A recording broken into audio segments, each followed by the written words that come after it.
Jetzt.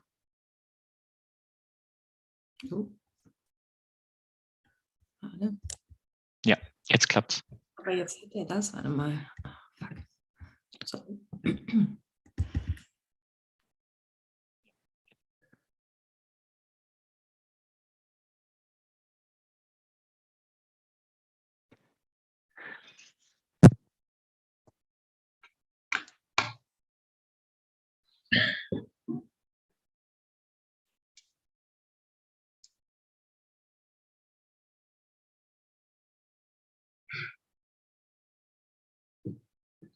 Ja, super. Ich sehe, du bearbeitest es und es geht anscheinend auch, während es live ist.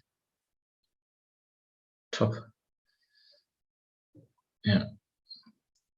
Gut, das lag wahrscheinlich dann daran, dass ich es einmal gestartet und dann wieder gestoppt hatte. Das ist auf jeden Fall ein Learning, dass das dann irgendwie nicht mehrmals geht. Gut. Ja. Ja. So, ich schmeiß dich mal in den Breakout Room, ja? Im Zoom? Okay, bis gleich.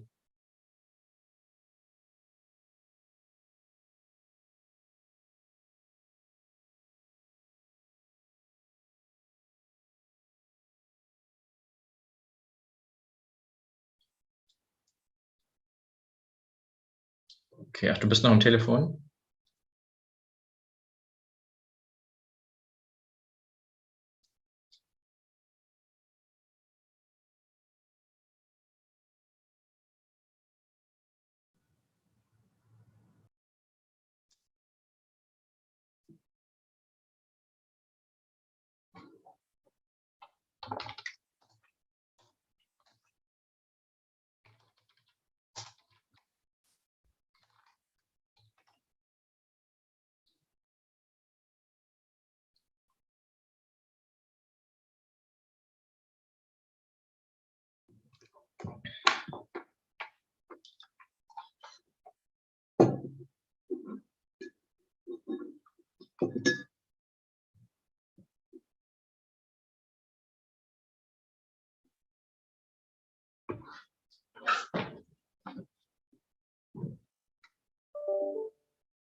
يكون الأذان ذاك الأذان يدنا 18h59.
J'arrive pas à me connecter.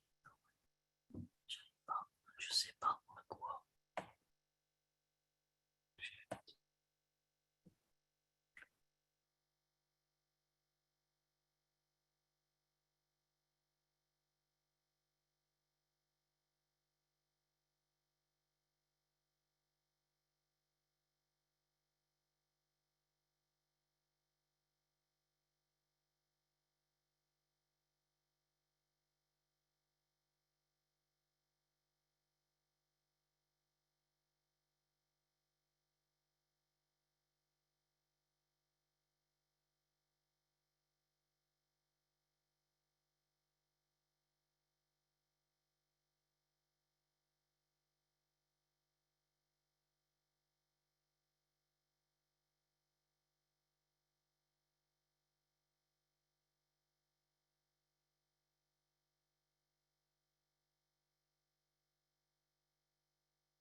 c'est pas ça.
Sind wir online oder noch nicht?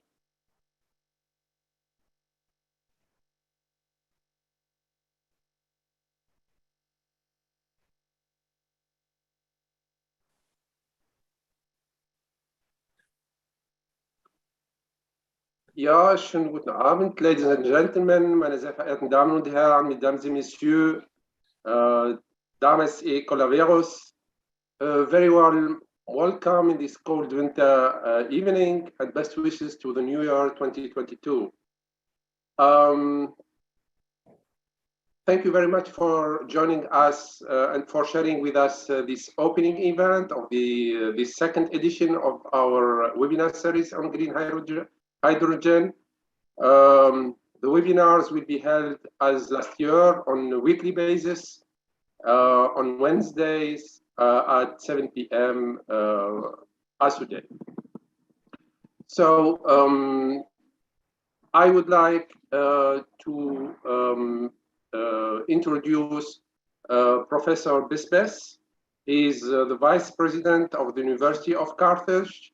to pronounce a welcome address. So please, Professor Bisbes.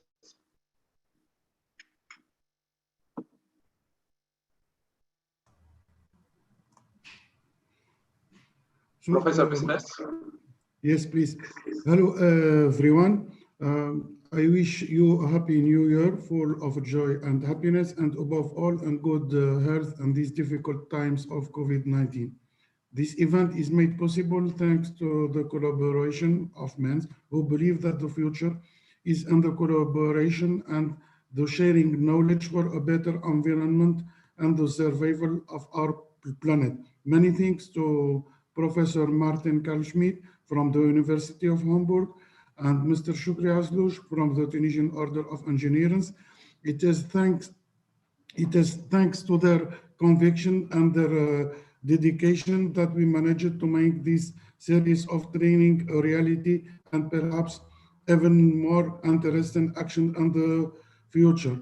From our side at the University of Carthage, we can only join and help the accomplishment of this transfer and sharing knowledge. The environment is a major research theme in our eyes, and we intend to announce the creation of research consortium around water, energy, and information at the University of Carthage no later than 1 month. Once again, I reiterate my thanks to Martin and Chokri, and I wish everyone an excellent training. Thank you. Thank you very much, Professor Bisbes, for this welcome address. I would like to call Mr. Sven Warnk from the Association of German Engineers, VDI. He is chairman of Hamburg District, Germany. So please, Mr. Warnk. Thank you, Chokri, for introduction and for inviting me and giving me the opportunity to say some warm words. And so, yeah, that's what I would to start with. So very warm welcome from my side. And a happy new year to all of you. So I am very proud to join this opening session. Because I joined and enjoyed the last year's sessions, most of them, and I would say that was a very great webinar series you arranged during the last year. And hopefully that will continue this year, and I'm very convinced that it will. So for me, so let's say it's, so I'm a little bit purpose-driven for saving our planet. And I think these issues around energy and especially hydrogen as a part of the energy system is very important to me in person. For Hamburg, I can say that as well. So because so on the one hand, so we have in Hamburg or in the metropolitan area of Hamburg, so we have the largest industrial area in Germany with the Hamburg port and all the surroundings. And we have in this area very high energy demand. On the other hand, so we have this good connection with the harbor and all the logistics and logistic technology. So that I think Hamburg is a very good area for especially this topics here. So I wish you all a very good webinar series and for today, interesting talks, and yeah, be happy to join you during the next weeks. Thanks. Thank you very much, Mr. Warnk. I'm sure that the webinars of this year are going to be even better than last year. And this wouldn't be possible without the support of the Hamburg Open Online University. I would like to call Mrs. Anne-Catherine Vatola to pronounce words of welcome. So please. Yes, thank you very much. Welcome, everybody. I'd like to welcome you on behalf of the Hamburg Open Online University. And it's a great pleasure to be able to support this webinar series again for the second time. At the Hamburg Open Online University, our goal is to open up academia for the public. And I think this webinar is one of the great examples on how to do that, especially with such an important topic such as green hydrogen. I mean, we see the climate change everywhere. We need to talk about those issues. And instead of kind of bundling it up within universities, we strive to open it up and start a conversation and start all of us thinking about where do we want to go and how do we want to live. So we're really grateful to be here, and I'm looking forward to the second iteration of this webinar series. Thank you very much, Mrs. Batola. It is obvious that the build-up of the new global market of green hydrogen cannot be achieved on only on a national level. Countries should rather join forces and coordinate their politics to gain momentum to face challenges and the huge tasks ahead. We were supposed to be joined by Professor Dr. Zihed Bousalem.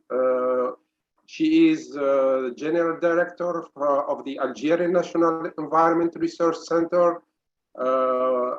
This establishment is partnering our webinar series this year. Unfortunately, there's some technical problems.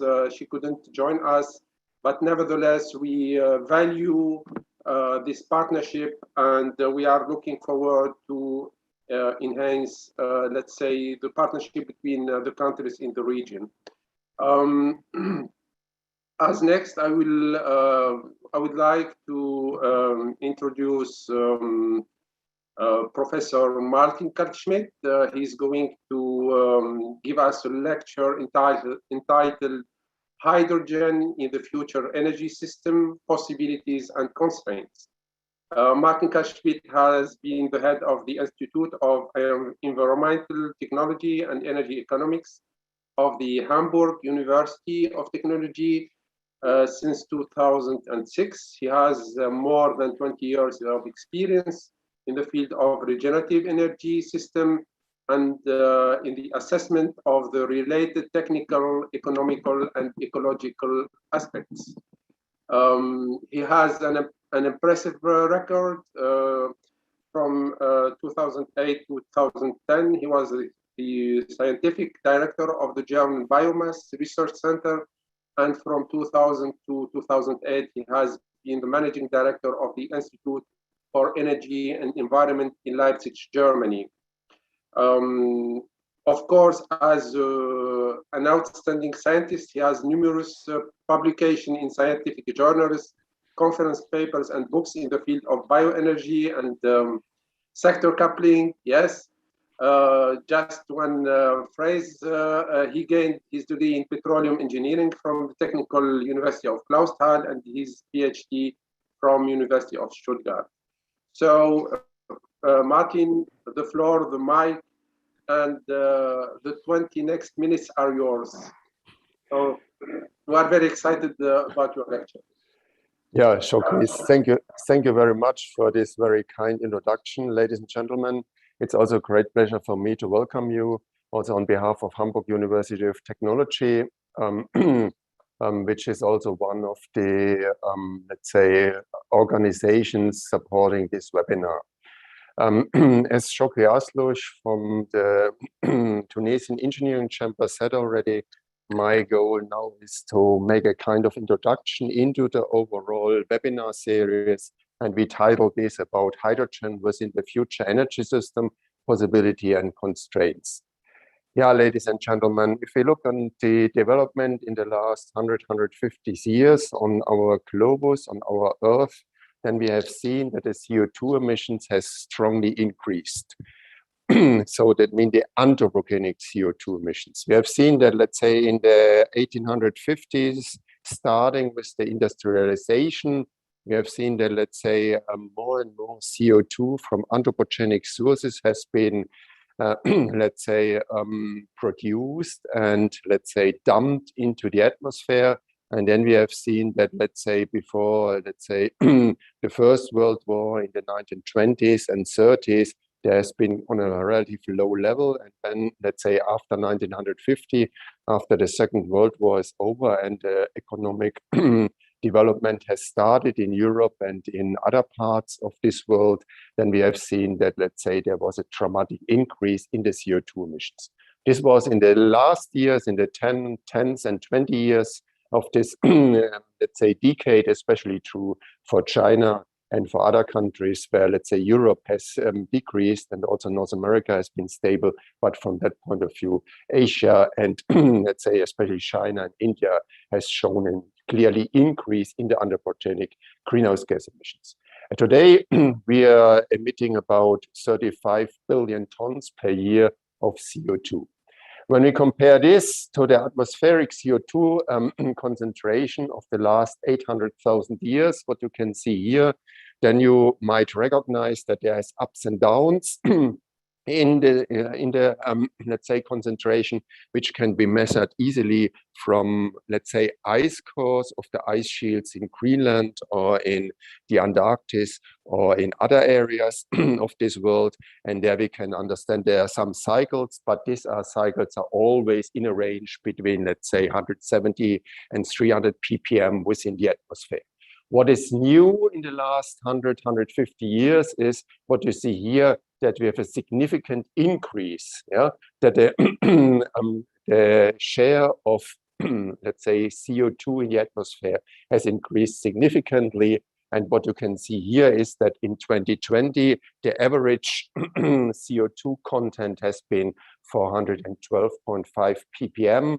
That means since 2000, since the year 2000, the global atmospheric CO2 amount has increased by roughly 12%.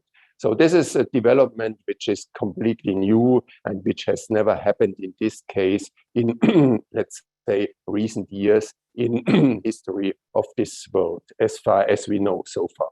That means, let's say, we have seen that, let's say, there is an increase in CO2 emissions. In parallel, we have seen that, let's say, we have an increase in global average temperature. And this is shown here relative to a time frame between 1961 and 1990. There we have seen that, let's say, the last years, basically every year, let's say, there was a new record in global average temperature. And this goes very much line in line with the increase of the atmospheric CO2 concentration, what has been measured in Mauna Loa Observatory in Hawaii from the US weather forecast or weather service. Yeah, this is the development what we have seen. Simply the data what we have seen. Yeah. So, and when we look in the future, then all the projections, and this is from a recent study which has analyzed the different outlooks, which has been published in the last couple of years about the CO2 emissions. There we can see that at least till 2050, we will still see a significant, let's say, emissions of CO2 into the atmosphere. So there are some of the scenarios which are especially from IPCC, which assume that we have basically zero emissions by 2050. That's the reason why they are going down like this.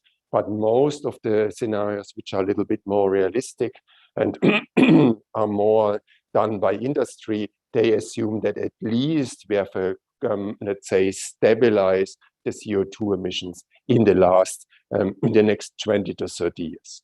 And that means that, let's say, the reduction goals which has been agreed on the Paris Agreement will most likely not be achieved, because what you can see here is to achieve the 1.5 degree goal, then we have to follow this pathway, what you can see here. That means in the next 10 years, between 2020 and 2030, we have to reduce the global CO2 emissions by 2/3, and the rest until 2050 by another 1/3, that we basically come down to zero. And all of the projections assume that this pathway is most likely not to be achieved. Even the pathway with 2 degrees C is, from a current point of view, very unlikely that we will succeed in this. With that, ladies and gentlemen, we can conclude that the CO2 concentration within the atmosphere increased clearly since industrialization starts, that's some 150 years ago. So far, the atmospheric CO2 content is already twice the amount during pre-industrial times. And if we continue in the years to come about the outlook, what we have seen, then we can assume that it will further increase. That means the increase in CO2 concentration goes parallel with an increase in the mean average global temperature. So it's 1.1 degree on a global average, according to the latest press release from the German Weather Service.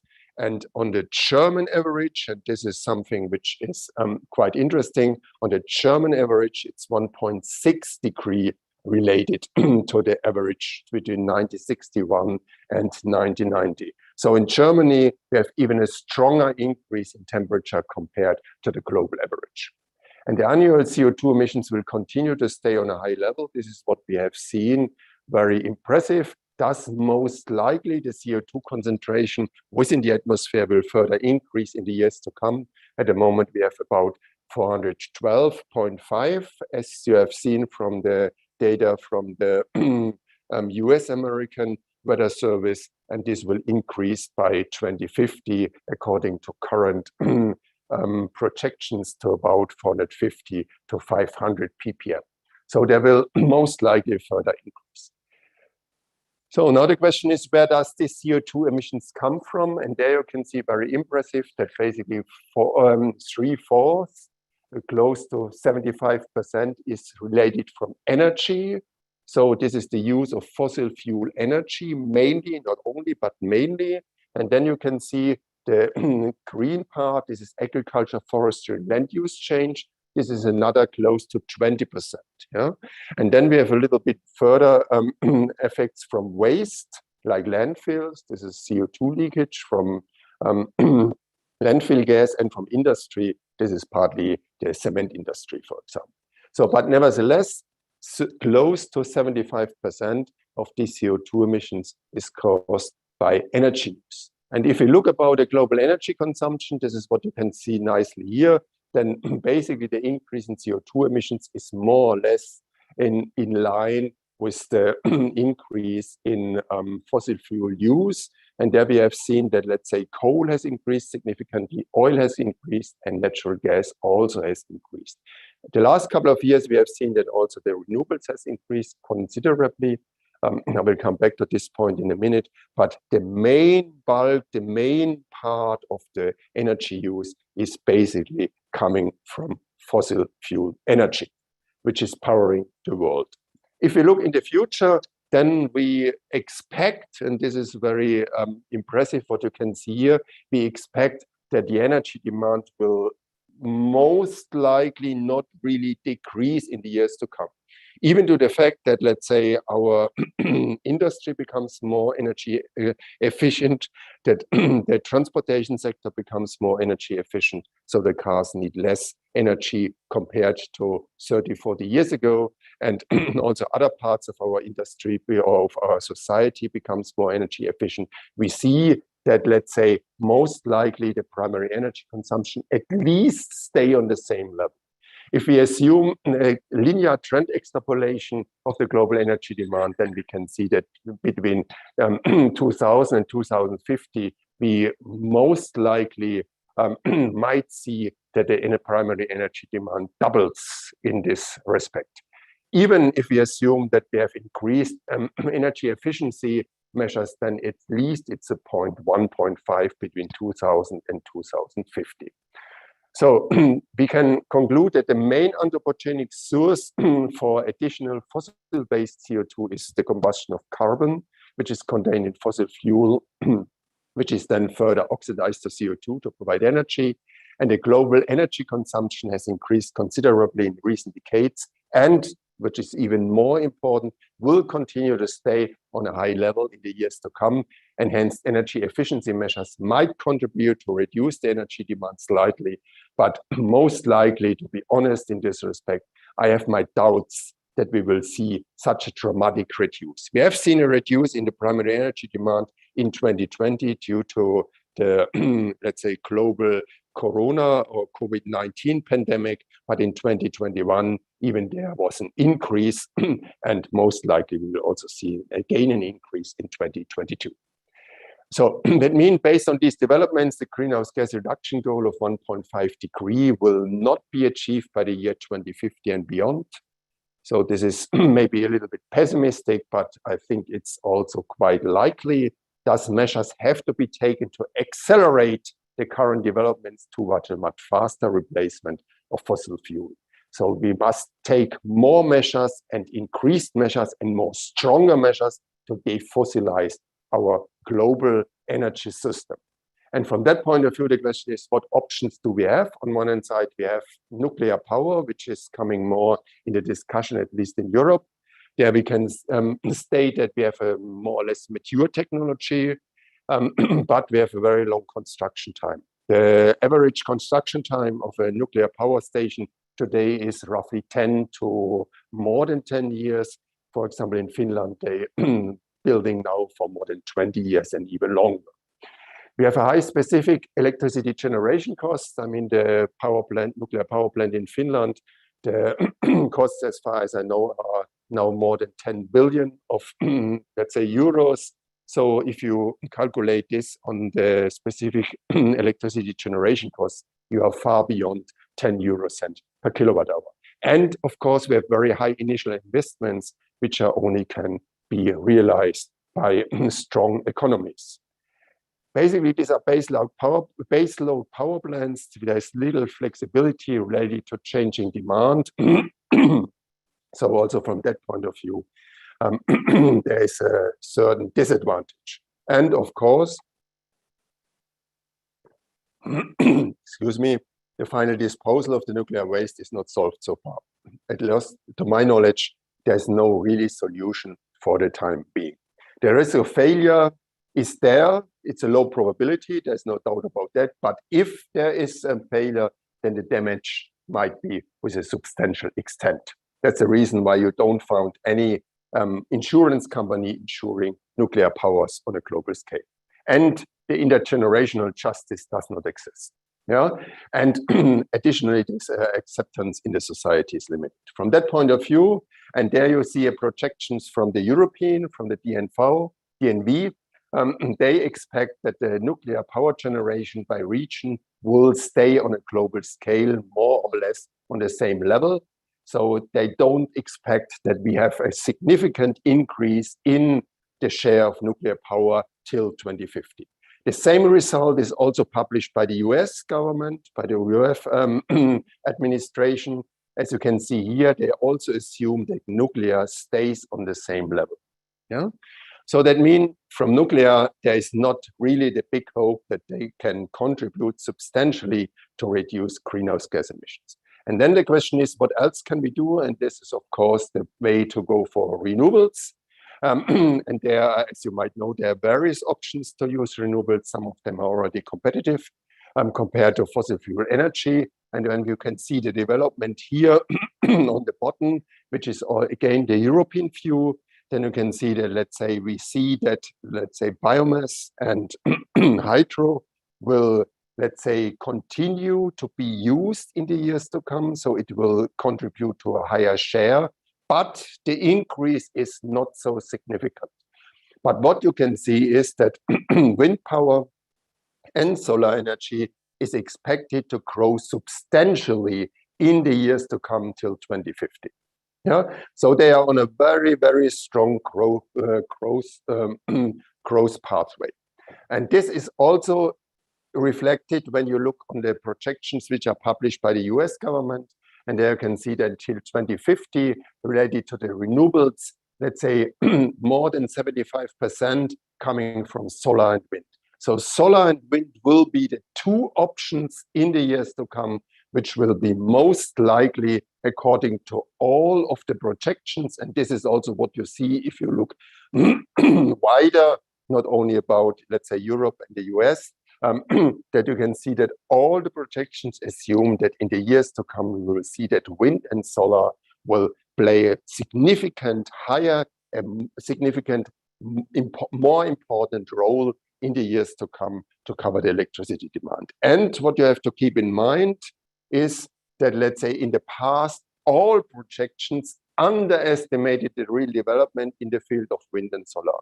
The reality, the electricity generation and the installment of, let's say, capacity in the field of wind power and solar energy has always clearly faster expanded in reality as all the projections has expected. There are very nice views and very nice graphics which show this very impressive.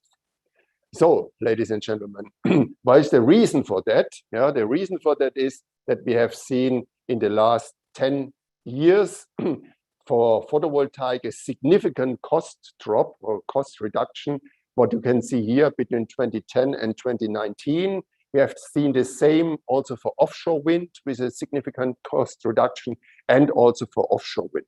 And in parallel, we have seen that coal has more or less stayed stable from the power generation costs in the last 10 years, and nuclear become even more expensive in recent years. So, and if you look in the future, what are the expectations for the generation costs for, let's say, photovoltaic and offshore and onshore wind, then we can see that we still expect that in the years to come, we will have still another clearly cost reduction, especially for photovoltaic, but also for wind and for wind onshore and for wind offshore. That means, let's say, it's not so unlikely that we will see a much higher share of photovoltaic and wind in the years to come, because we also expect that the cost will further be reduced. That means only renewables, and in particular wind energy or wind power and solar energy, promise a valid and robust, and from my point of view, a truly sustainable solution for greenhouse gas neutral energy provisions in the years to come. I mean, there's no doubt about that. Yeah? Electricity generation costs for windmill and PV systems will further decrease, boosting the market penetration. Therefore, it's most likely that the projections, what I showed you a couple of minutes ago, that they will turn into reality. That means more, and this is not only in brackets, this is true, cheap green electricity will be available in the years to come. And with that, ladies and gentlemen, this is the positive news. The negative news is that, let's say, when we look about the possibilities, where is the energy demand, and this is in 2020, there you can see the highest centers where we have a huge energy demand. This is more or less on the northern hemisphere. This is North America, South America only to a limited extent, Africa to a limited extent, it's Europe or Eurasia, and of course it's Asia, yeah, with China, with the huge countries, with Southeast Asia, and of course with India. So these are the areas where the huge energy demand is. Yeah, and if we look in the future for the next 50 years or 40 years till 2040 or 2050, we see that the areas where the most growth can be seen in the years to come related to the energy consumption, then we can see this is not Europe, this is not North America, this is mainly India and China and Southeast Asia. So it's mainly Asia where show the highest increase, and also Africa shows a quite significant increase, but still on a very low level. So that means this is basically the situation. And today, let's say this discrepancy between energy provision, energy resources of fossil fuels and energy demand, this is solved by an import or by a global energy market. And so, for example, Germany imports at the moment 76% of its energy on the global energy market, which is shipped and transported via pipelines to Germany. And the same is true also for other countries in Europe and also for the US, partly. Not completely, but partly. Yeah? And also for China and other countries. So there's a global energy market. And when we look in the future, in the next, let's say, 20 to 30 years, we will also see that this energy market stays, because when we look on the, let's say, renewable energy supply from, for example, solar energy, then we can see, let's say, that the main energy supply is in the areas north and south of the equator, where you can see the highest radiation. And there we also have a lot of space available, which we can use the solar energy.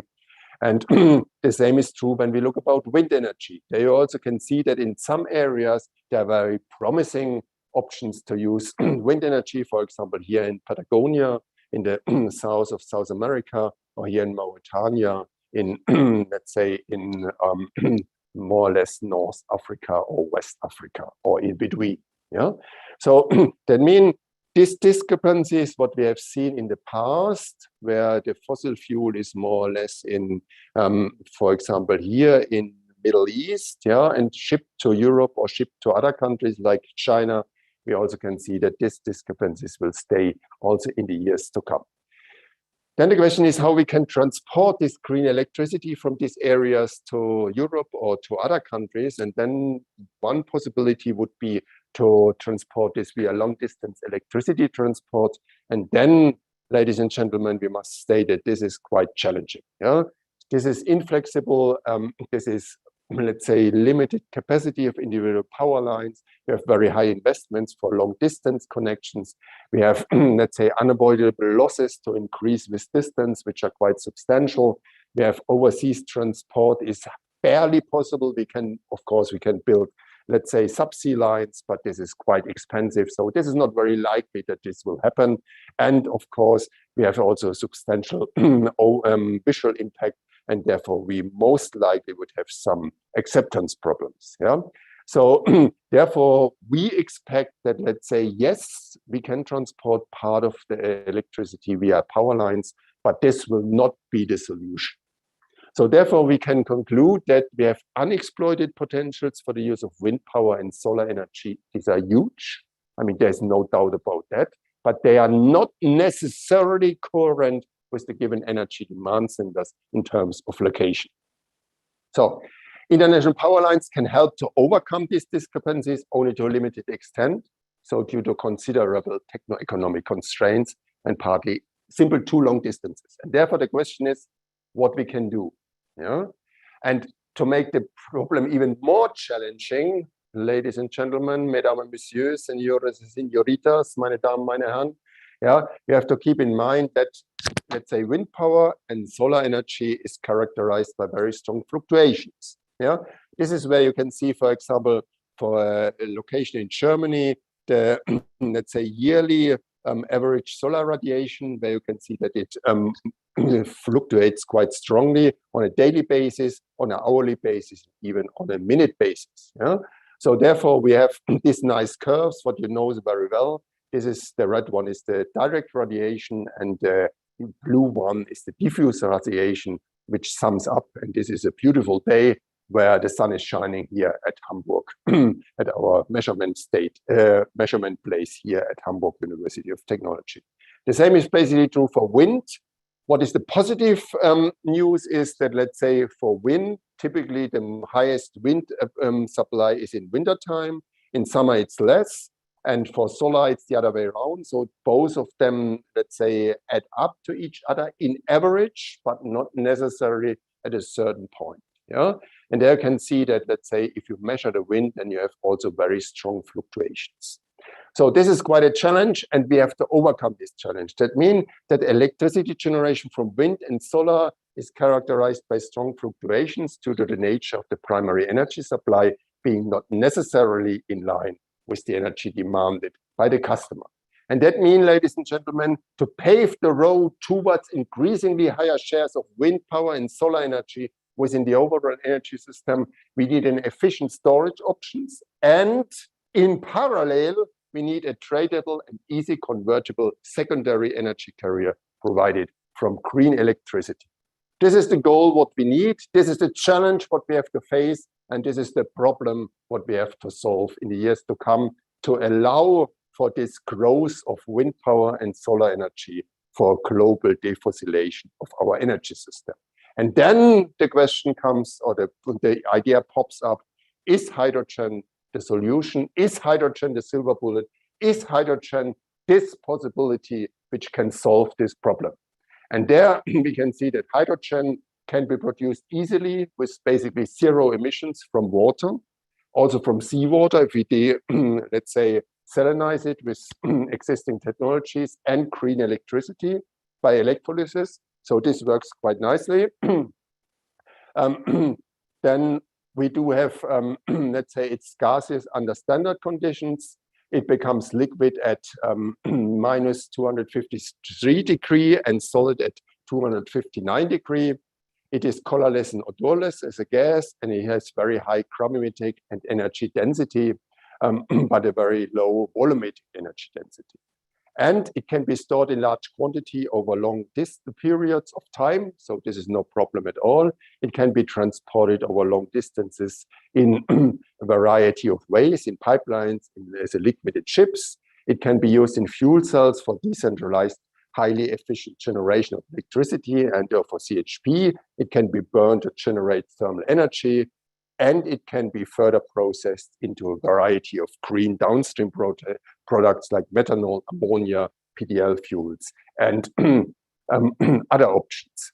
So, ladies and gentlemen, therefore, what we can do based on green electricity from wind and solar together with, let's say, electrolyzer, we can basically build up a green energy system based on hydrogen, which can face the problems what I just explained to you.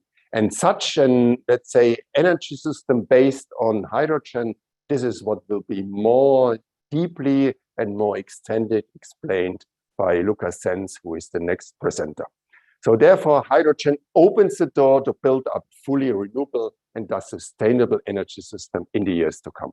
And with that, I think this is indeed, hydrogen can be a silver bullet for, let's say, defossilizing our global energy system. So therefore, I would like to conclude, ladies and gentlemen, to avoid uncontrollable situations due to drastic change in global climate, the world community has decided to limit the anthropogenic greenhouse gas emissions, and to fulfill this legal target without harming our living standards, renewable sources of energy must urgently be used to a clearly increased extent. And this is for the reasons outlined within this presentation, especially true for windmills and photovoltaic systems. Due to the global mismatch between regions with significant energy demand on the one hand side and areas with promising wind and solar potentials, there is a need for intercontinental transport system of this green electricity, of this green energy, and therefore this need will gain more and more momentum. There's more and more the necessity to develop such a solution. And from that point of view, I believe that hydrogen seems to be, or hydrogen is a good solution to become a globally tradable green secondary energy carrier, easy to produce and smoothly usable within the various sectors of our energy system.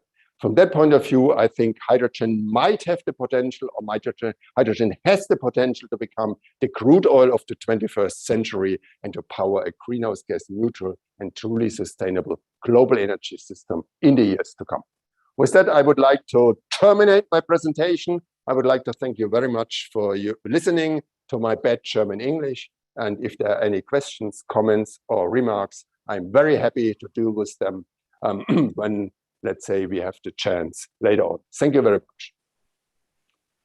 Thank you very much, Martin, for these profound insights. Well, the situation is serious. Still, there is people who are questioning that the situation is really catastrophic. And I retained the aspect that everything should be accelerated in order to reduce the damage, and green hydrogen could play a major role in this. Now we come to the next lecture or presentation. I would like to welcome now Lucas Sens, who is going to hold a lecture on technology for supply and utilization of hydrogen. Lucas Sens studied at the Technical University of Hamburg and the Norwegian University of Science and Technology. He graduated with honors in energy and environmental technology. And in 2019, he began working as a research assistant at the Institute of Environmental Technology and Energy Economics at the Technical University of Hamburg.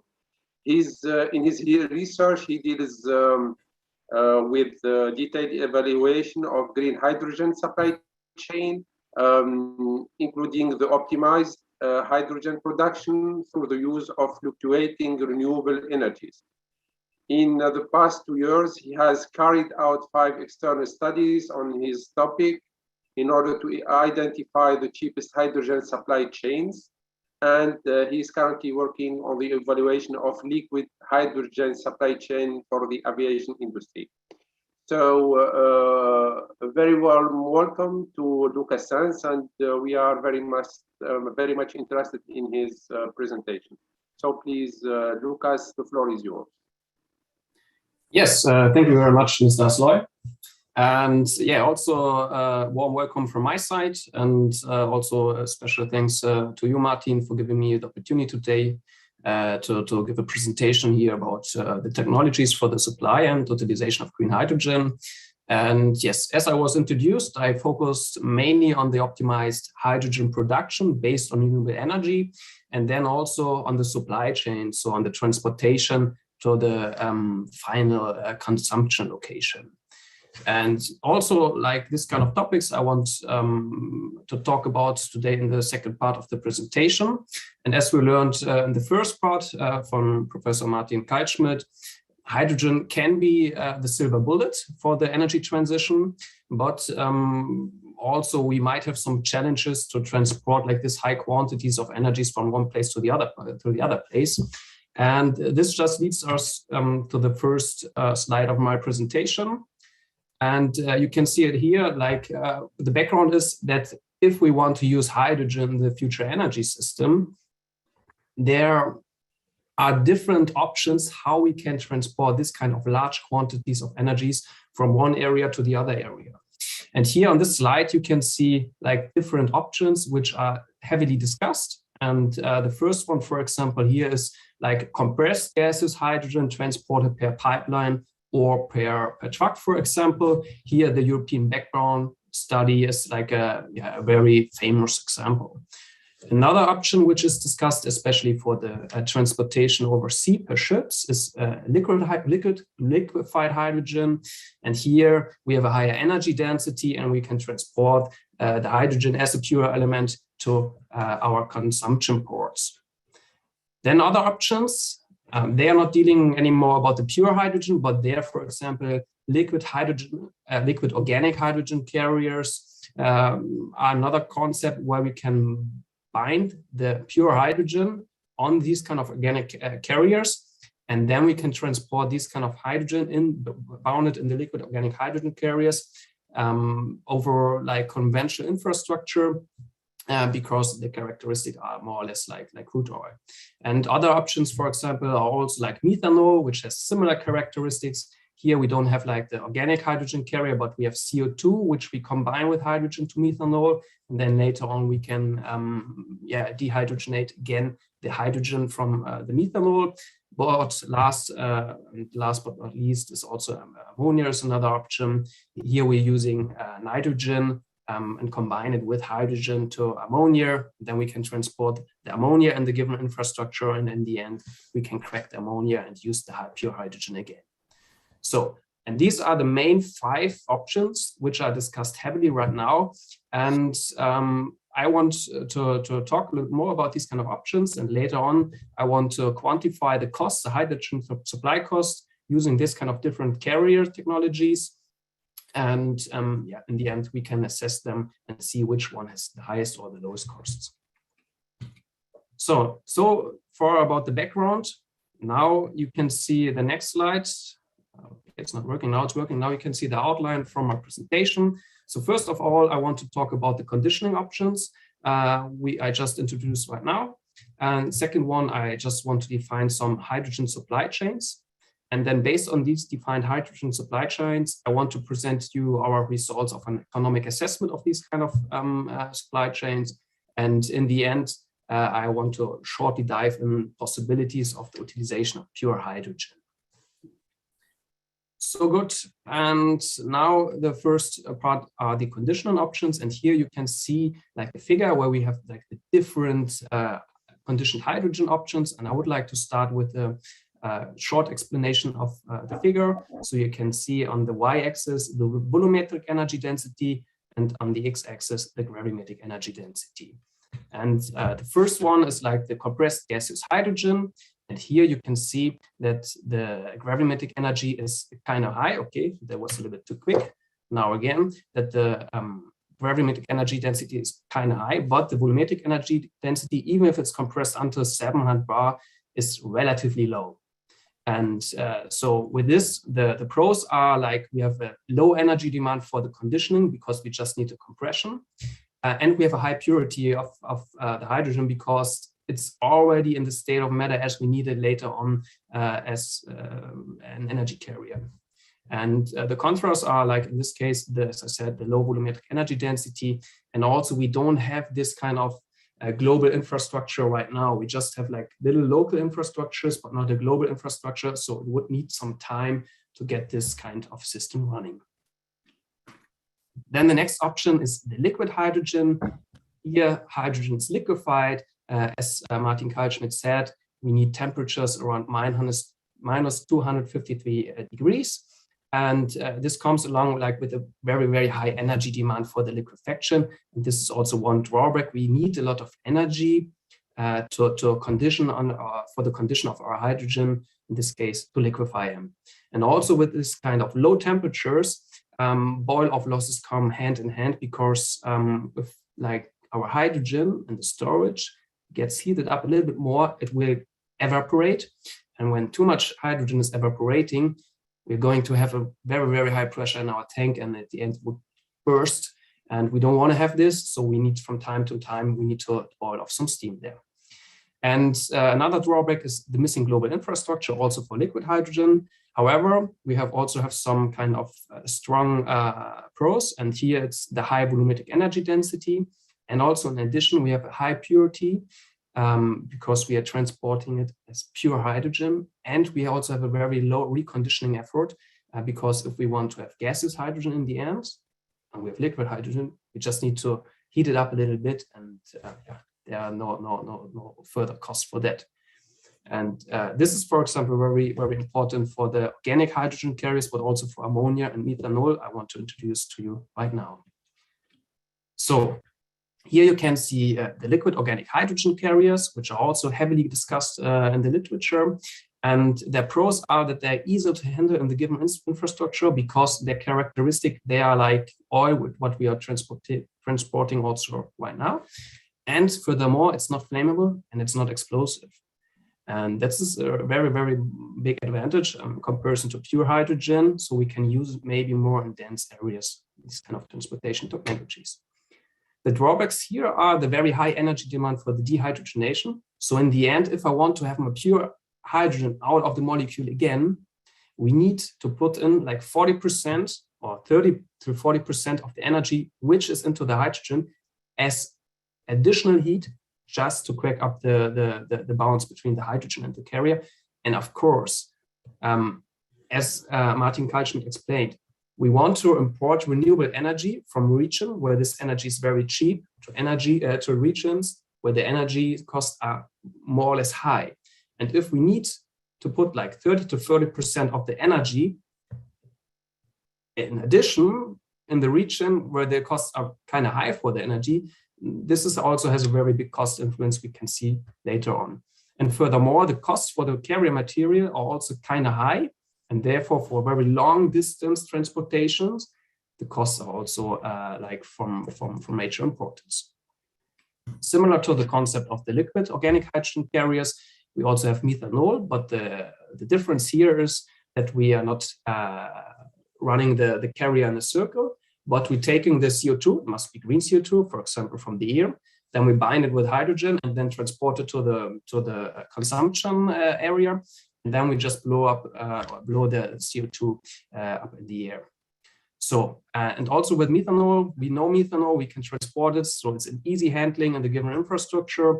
And also a very other strong advantage is that in the future, it's very likely that we will still need green methanol as a biochemical or for medical applications. And therefore, even if we want to build up methanol, so to use it as a hydrogen carrier, we don't have a regret infrastructure when we have this kind of production capacities, because it's very likely that in the future we will still need also green methanol as a pure element. However, when we use it as a hydrogen carrier, also here we have like, again, the high energy demand for the dehydrogenation. It's a little bit less than for LHCs. And again, here, the cost for the carrier material, in this terms, it's green carbon dioxide, and also the availability is questionable. And but this is maybe another topic for another webinar series. I think we're going to have one in spring there, but there, yeah, we can discuss it later. So, and now last but not least was ammonia. Again, for ammonia, we can handle it in the given infrastructure. It's a little bit more dangerous because it's very toxic. But yeah, it's the certification is there and so on and so on. So it's easier to ramp up this. And furthermore, also in the future, we expect pure demand or a demand for pure ammonia. For example, for the fertilizer industry, it will be needed. So also here, we would have no regret infrastructure. And also for ammonia, again, for the dehydrogenation, so for the cracking of the ammonia into hydrogen and nitrogen, we have a high energy demand. And especially for ammonia, also the purity of the dehydrogenated hydrogen is questionable. And so if we want to have very, very high pure hydrogen after we cracked it from ammonia, it's common that we have losses between 10 to 30% of our hydrogen. So this means also like very high energy losses. Okay, so this was a short introduction of the conditioning options. And now I just want to show you like a possible supply chain for the hydrogen transportation to Germany. In this case, we build up a scenario where we want to refill a heavy-duty vehicle, which is running on hydrogen in central Germany. And therefore, the first hydrogen production location is also based in central Germany. And here we have like average solar radiation, I'm sorry, and also like average annual fluid hours of the wind power. So we don't have very cheap renewable electricity. Then the second area for the hydrogen production is northern Germany, like in the North Sea. And there we are going to have like very high annual fluid hours of our offshore wind power systems. And this comes hand in hand with lower electricity costs and therefore also lower hydrogen production costs. But of course, then from northern Germany, we would need to transport the hydrogen to central Germany. And then the next scenario is like a hydrogen production in Tunisia. And here, Tunisia, for example, is characterized by a very high solar radiation and also by kind of good high wind velocities. And this, of course, leads to even lower hydrogen production costs. But then we would need to transport the hydrogen from Tunisia to Germany over the sea or per pipeline. And the next scenarios in Argentina and Patagonia, I think we all have heard about it, that the wind is very strong and constant, and therefore for onshore wind power, we have very, very high annual fluid hours, therefore very cheap electricity, and again, cheap hydrogen. But then, of course, we have a very, very long transportation way from Argentina to central Germany, and therefore maybe higher costs. But this will be examined later on. Now here's the visualization of the hydrogen supply chains we were just discussing right now. And of course, for the local scenario in central Germany, we have the electricity production, the electrolyzers, the conversion, in this case, to compressed gaseous hydrogen or to liquid hydrogen, then the seasonal storage, because as also Martin Kaltschmidt showed, the electricity generation based on renewable energies is highly volatile, and therefore we want to flatten the curve. And that's why we need a seasonal storage.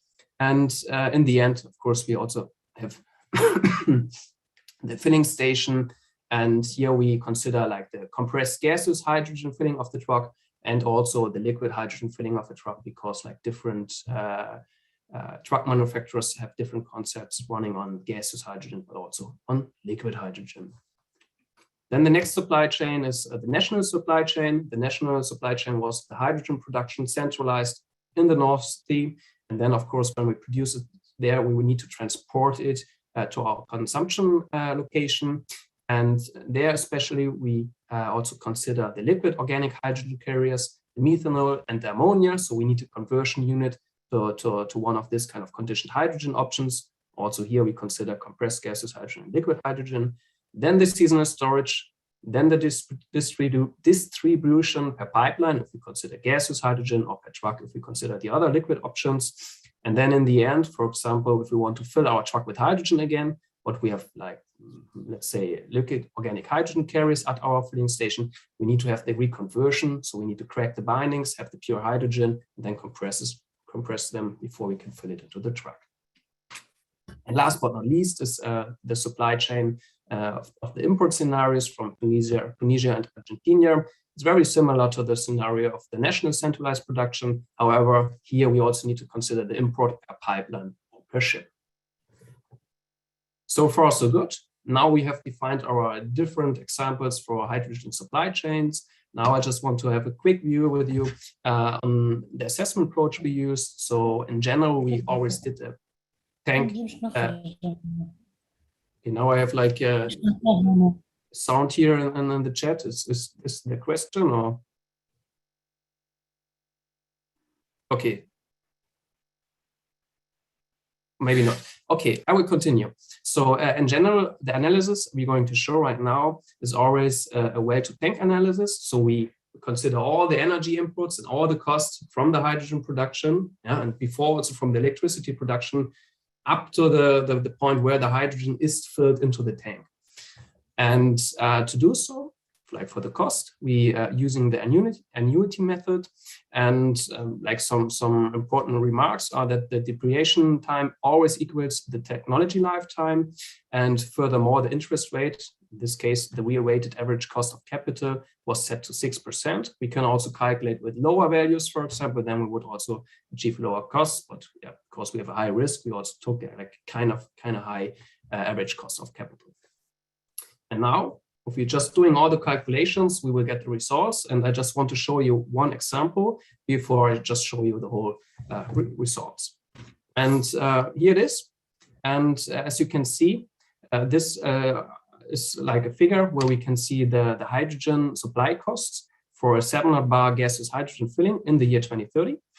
And the scenario here means that we consider hydrogen production in Tunisia, a liquefaction in Tunisia, and then the transportation of the liquid hydrogen to Germany per ship, and then the transportation of the liquid hydrogen when it's in Germany, from Germany to the consumption location or filling station in central Germany, then the evaporation, and then the filling of the hydrogen into the vehicle. And here on the first bar, you can see the hydrogen production costs. And you can see these are all exclusive losses. What do I mean with the losses?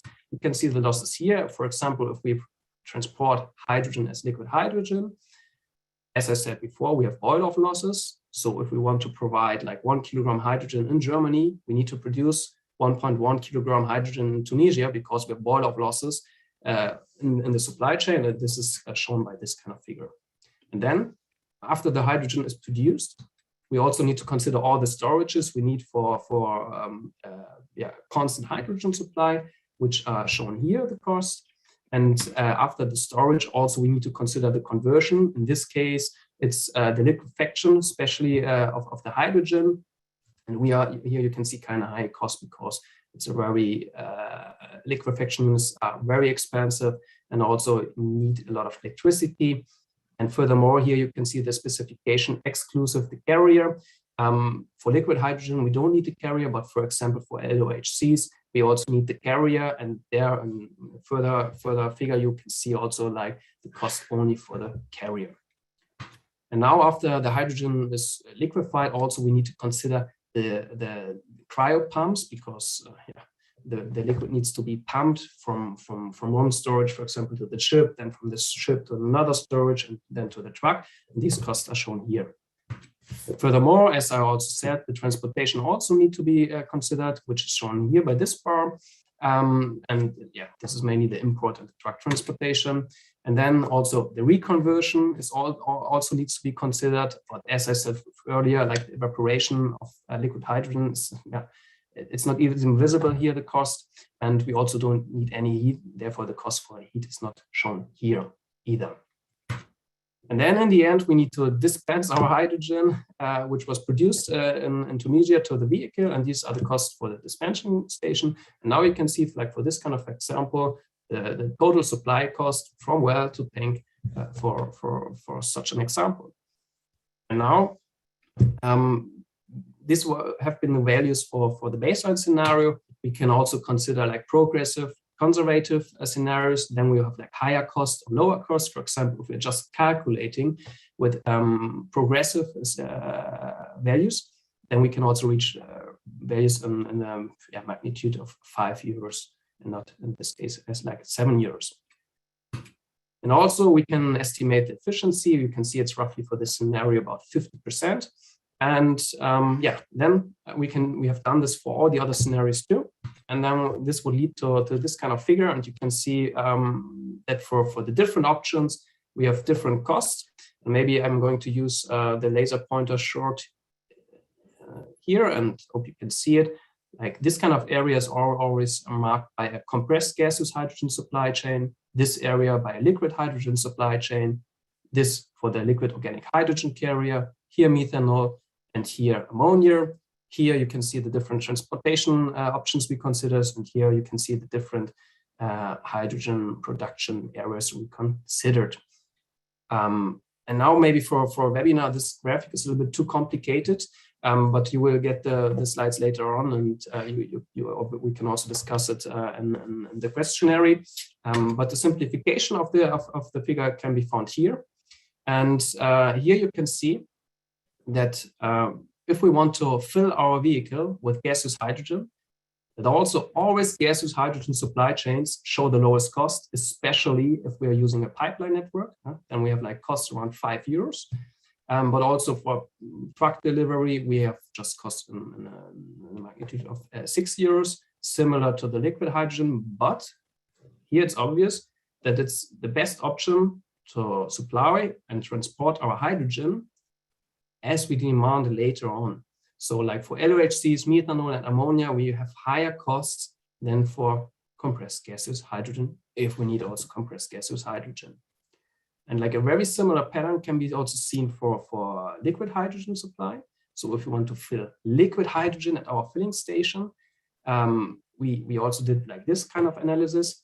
And this is all like the background data here. And then of course we also need to consider the local liquefaction of the hydrogen at the filling station if we not just already transported the liquid hydrogen as liquid hydrogen. And also to speed it up a little bit, I will show you here the simplification.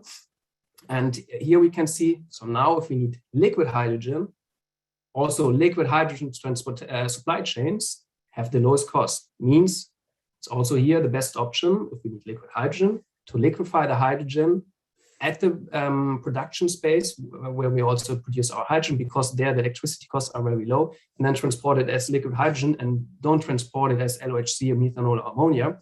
And on the other hand, we can see here that also like a compressed gas and hydrogen supply chains are close to the area of the cost of liquid hydrogen.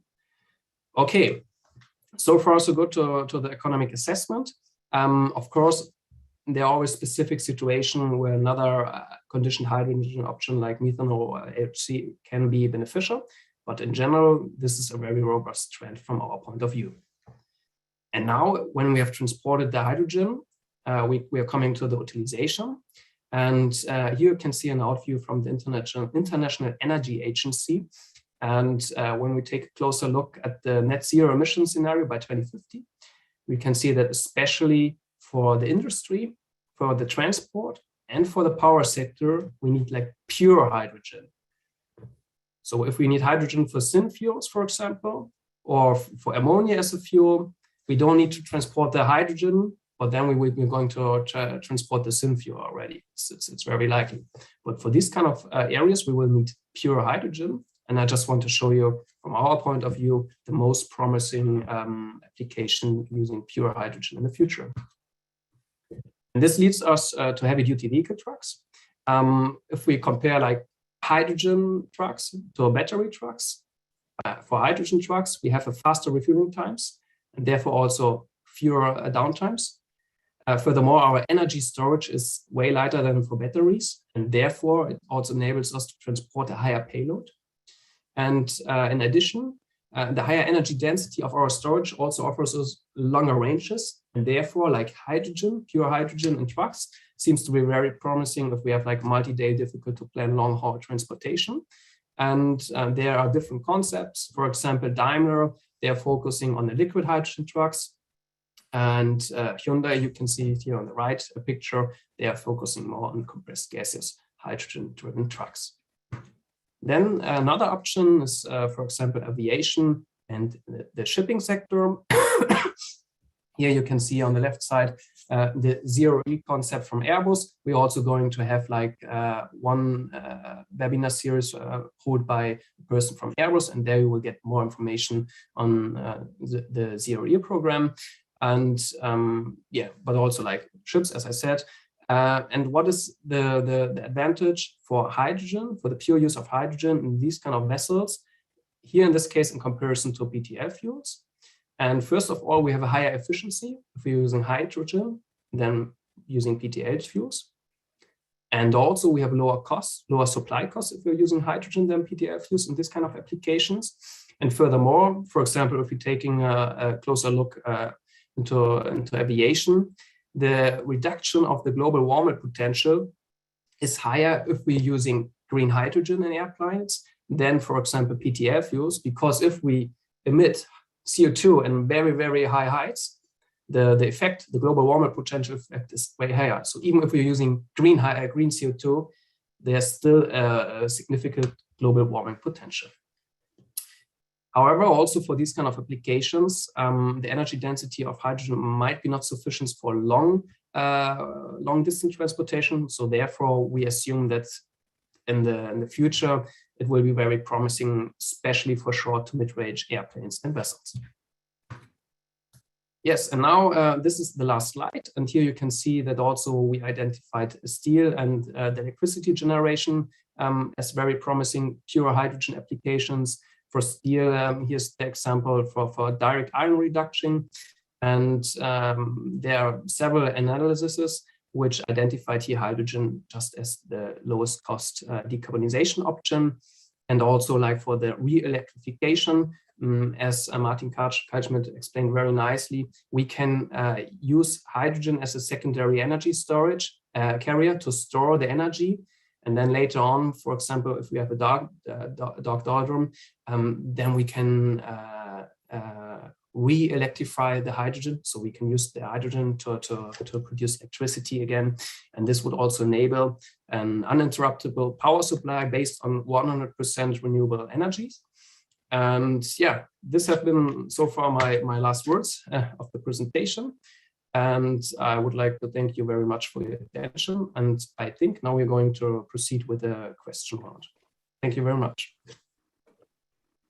Thank you very much, Lucas, for these insights and especially the different alternatives on hydrogen supply chains. And of course, the costs are an important issue in this regard. So I just like to welcome Professor Zihad Bouslama, who made it during the webinar. A warm welcome to Professor Zihad. She's the General Director of the Algerian National Environmental Research Center. And she's joining us from Annaba in Algeria. So we have couple of questions which popped up in the chat room. The first one is there any correlation between energy consumption and population growth? Is there any available scenario considering this factor? Yeah, maybe this goes to my to my direction, so we have a little bit of an echo. Goes to my direction. Yeah, of course, there is a clear correlation between the growth of population on a global scale as well as the energy demand.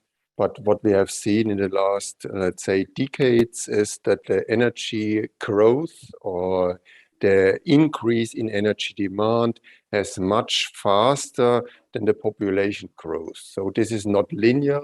So this is exponential. So basically, with each person more on this globe, the energy demand is increasing significantly. And what we have seen is that, let's say, if large countries like China, for example, and India, if they make a move forward to go for industrialization, then we have seen that especially in the years between 2000 and 2010, let's say the energy demand in China has basically exploded, yeah, because in 2000, China joined the World Trade Organization, and with this, let's say, move, the energy demand has increased significantly. And what we have seen is that in, let's say, in countries where we have already quite high energy demand, which are more or less saturated economies, like North America or Europe, then the energy demand is more or less stable in more or less, yeah. So it's going down via the pandemic, but basically it's more or less stable because there is still an increase in energy demand, but on the other hand side, energy efficiency measures gain more momentum, and therefore this is more or less equalized, that it's more or less stable. Yeah, but in growing countries like, let's say, India or China, we'll still see in the years to come, most likely, that the energy demand will grow much faster than the population.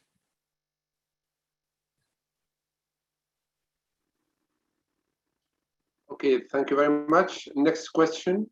There is an ongoing project financed by the World Bank called ELMET, and there is an electrical cable which is going to be installed between Tunisia and Italy. What impact of such a cable on the export of hydrogen from Tunisia to Europe? Well, maybe I first make a statement and then I pass over to Lucas. Let's say, when we look strategically in the next, let's say, 20 to 30 years, then I would, and we take the greenhouse gas reduction efforts or goals serious, yeah? So that we say, okay, we not only in Germany or in Europe and the European Union would like to defossilize, we would like to defossilize also on a global scale. Then I would see that demand for green electricity will basically explode. And that means that, let's say, this demand can only be covered if we use, let's say, areas where a lot of wind and solar supply is available. And to use this on a global scale, we need an intermediate or secondary energy carrier which can be traded on a global scale, like we do it today for, let's say, crude oil or for natural gas like LNG. Yeah, and therefore I think yes, cables and pipeline connections between North Africa and Europe can help to, let's say, to bring green energy to Europe, but I don't think, according to my current knowledge and my current understanding, that this will solve the problem. The only way to, let's say, build up a market for green energy is that we don't have only use the resources in North Africa, that we also use the resources maybe somewhere in the Saudi Arabian area, that we use the resources in South America, like in Patagonia, that we use the resources in Australia, because they also have a lot of sun and a lot of, let's say, unused areas. And to use this and to let's say, exploit these potentials for the provision of green energy, we need a tradable, globally tradable secondary energy carrier. And therefore, I do think that hydrogen or hydrogen derivatives, this is what Lucas said, might be a solution for that. And therefore, yes, we should continue to link North Africa with Europe, with cables and with pipelines, but I do not see for the time being that this will solve the overall problem. Lucas, anything else to add? No, Martin, I mean, we are discussing these topics like every week, and I think we are very in line with this kind of statement.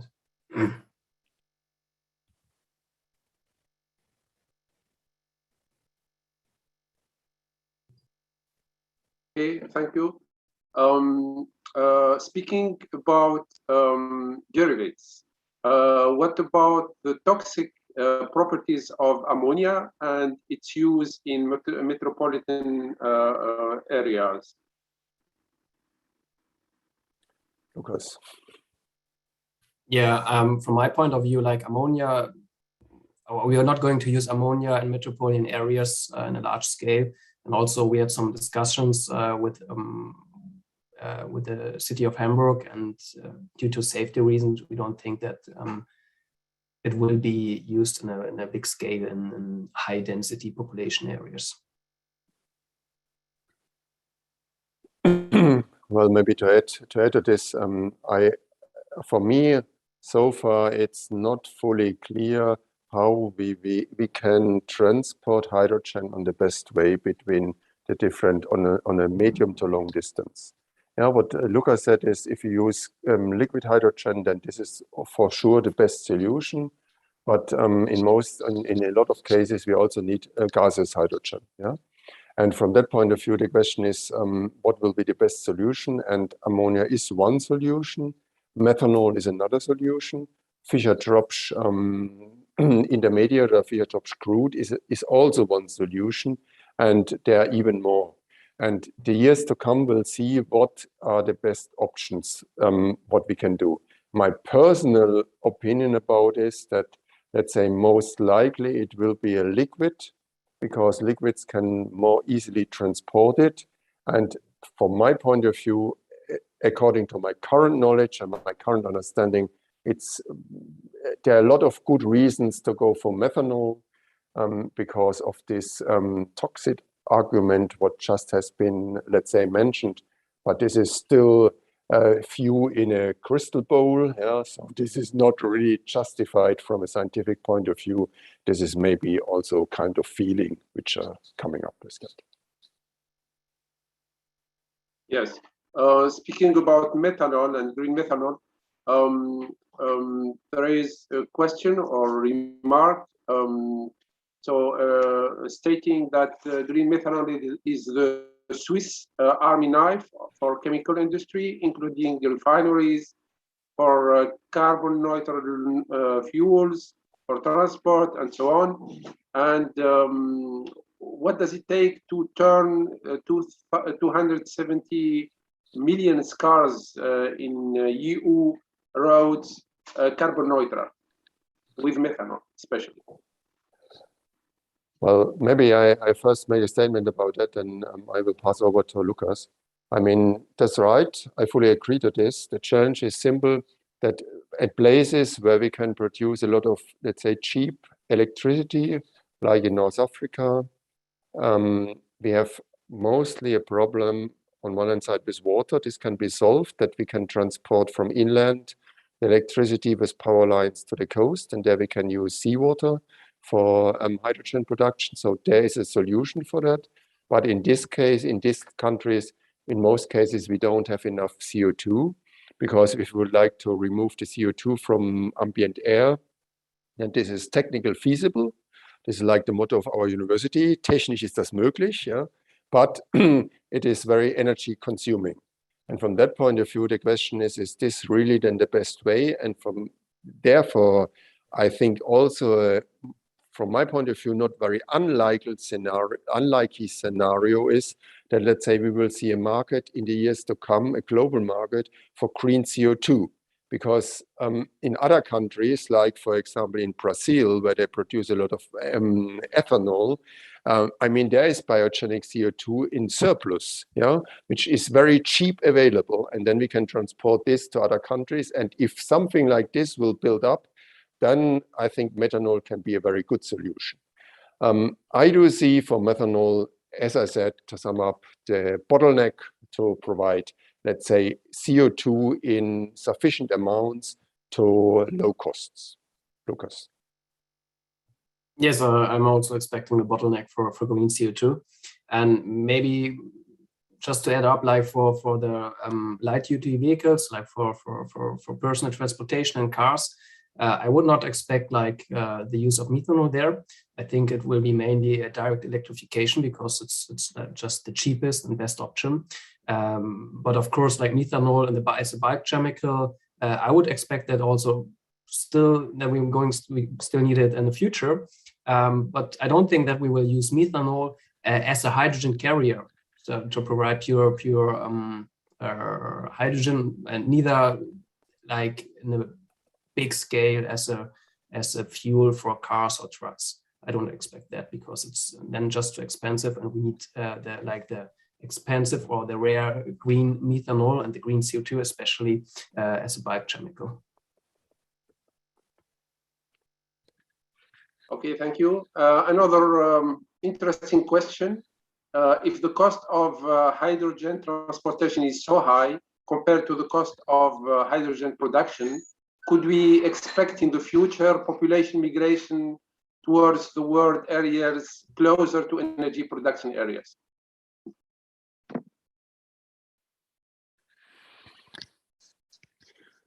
Well, I mean, basically, nothing is impossible, huh?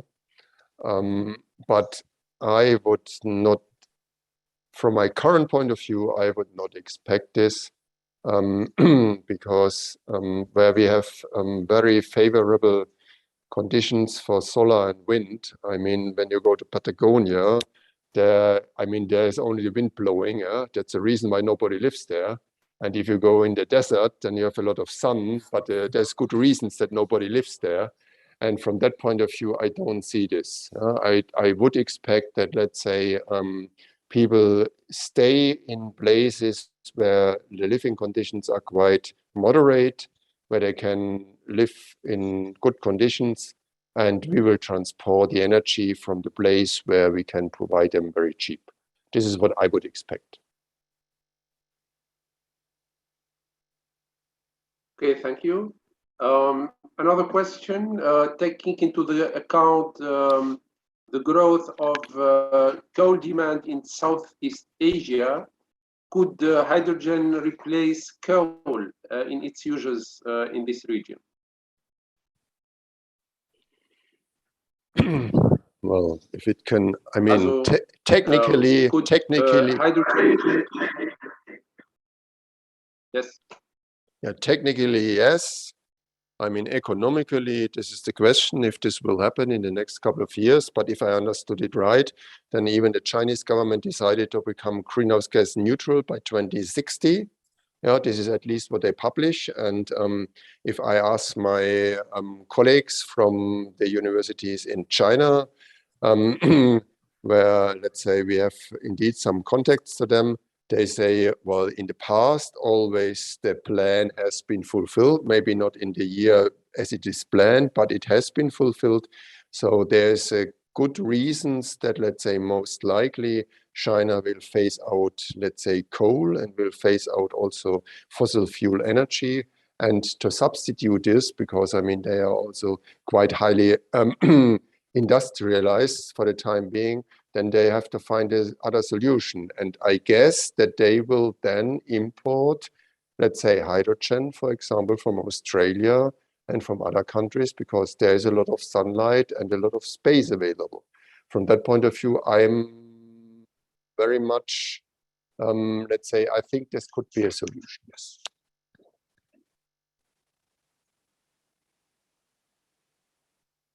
Okay, thank you very much. So we come to the end. Thank you very much for joining us this evening. The final word for Martin. So please, Martin. Yeah, thank you very much, Shokri. First of all, I would like to thank all the participants for being here. Do you hear me? Yes, we can hear you. Yeah. First of all, I would like to thank all the participants for being here. We are coming to an end. Yes. Yeah, I would like to thank all the participants. Yeah, Shokri, we can hear you. I will make the final words now. I would like to thank all the participants for being here. I would like also to thank all the, let's say, co-organizers for making this event possible, and especially the Hamburg Open Online University for providing the technical support on this. And this is especially true for Ann-Kathrin Watola. And of course, I would like to thank Fabian Karls and Hanno Walter for organizing everything on the background. thanks a lot for that. And before I, let's say, leave you in the evening and that you can enjoy the rest of the day with your family, I would like to mention that, let's say, we continue our webinar series in the next Wednesday at the same time. First, with a section about production of green hydrogen. This will, let's say, tackle established electrolyzer technologies, innovative electrolyzer technologies, and approaches to coupling renewable energies with hydrogen production. And then by starting on the 9th of February, we'll move to transport and storage of hydrogen, which will then be true for gases, liquid hydrogen and liquid hydrogen carrier. And then we move further down the road or this provision chain to application. And there we will have also different possibilities to use hydrogen. This will be presented mainly from, let's say, a presenter from industry. So this year's seminar is more or less driven by industry, that you get a good overview and a good idea what is technologically wise possible, what is available on the market, and what possibilities are given on that point. With this, I would like to conclude and thank again Lukas Sens for his presentation and Chokri Asloy for making the management of this session. And with this, thanks a lot and have a beautiful evening. And I would be very much appreciate to see you again next week, same time, same place. Thank you very much.